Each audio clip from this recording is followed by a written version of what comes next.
Такой взрыв, дыма. Ukraine has become an epicenter of unbearable heartache and pain as Russians maintain their all-out assault on multiple fronts. Fires and rubbled buildings riddle the landscape of Kyiv after Russian bombs rocked Ukraine's capital once again. Sprawling violence left several people killed or wounded in Mariupol as the Russians push on in several cities. The worst of crimes is war itself. The fresh bombardment of Kyiv happened as the UN Secretary General was touring the country's devastation outside the capital. Here at home, the president promising more action. We're going to seize their yachts, their luxury homes, and other ill-begotten gains. President Biden hopes to sell the wealth of Russian oligarchs to help Ukraine in its war with Russia. He's also asking Congress for $33 billion for military, economic, and humanitarian aid. The cost of this fight is not cheap. But caving to aggression is going to be more costly if we allow it to happen. As America seeks to strain Russian power, fears are growing that Russia's war in Ukraine could spread beyond the border, either by crossing into NATO countries or through cyber warfare. They've already cut off gas and oil to Bulgaria and Poland. President Putin pointed to the size and power of his nuclear arsenal Wednesday. Putin's renewed threats come after accusing the U.S. of leading a proxy war against Russia, supplying weapons to Ukraine to weaken Russia's military. We're not attacking Russia. We're helping Ukraine defend itself against Russian aggression. U.S. intel has credible information reporting one of the darkest chapters of this war. Russian forces executing Ukrainian civilians who were trying to surrender near Donetsk, and the bodies of women and girls showed signs of torture and sexual violence. Other barbarities include the destruction of Mission Eurasia last month.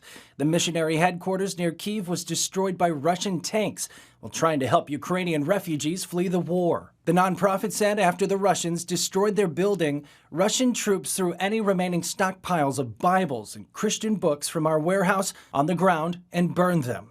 The war has now claimed the life of an American, 22-year-old Willie Joseph Cancel, who died fighting with Ukrainian forces. He leaves behind his wife and young son. All of this as the constant Russian attacks have driven more and more Ukrainians out of their own country. Brody Carter, CBN News.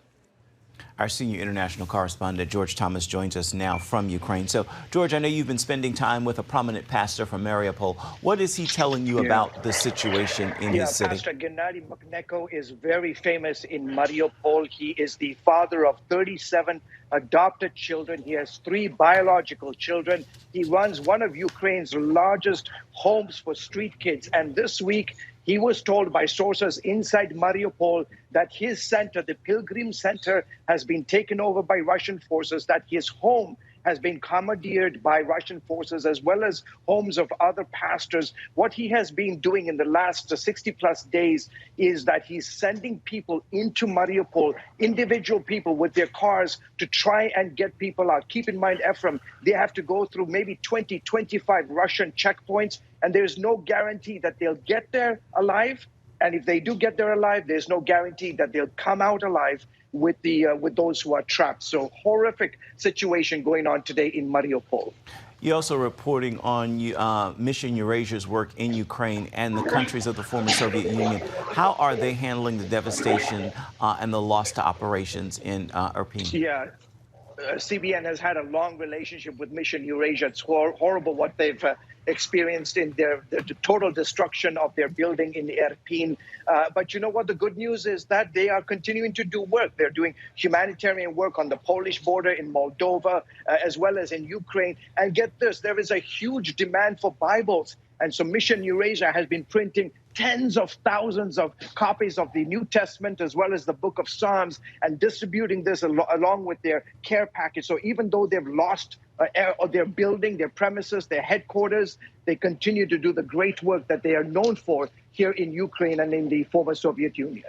George, NATO is saying this war could drag on for years. Are Ukrainians ready for that? Look, I think they're just taking this day by day. Look, the Ukrainians have had some setbacks this week. It's not been a good week for the Ukrainians in Kharkiv, part of Kharkiv. The Russians say they have gained control, as well as in Kherson. And there is some reporting that they're continuing to gain villages, to take over villages in the east. So it's going to be a long slog in the weeks and months ahead. Indeed it is. George Thomas reporting for us from Ukraine. Thank you so much, George. Continue to You're welcome. Stay safe.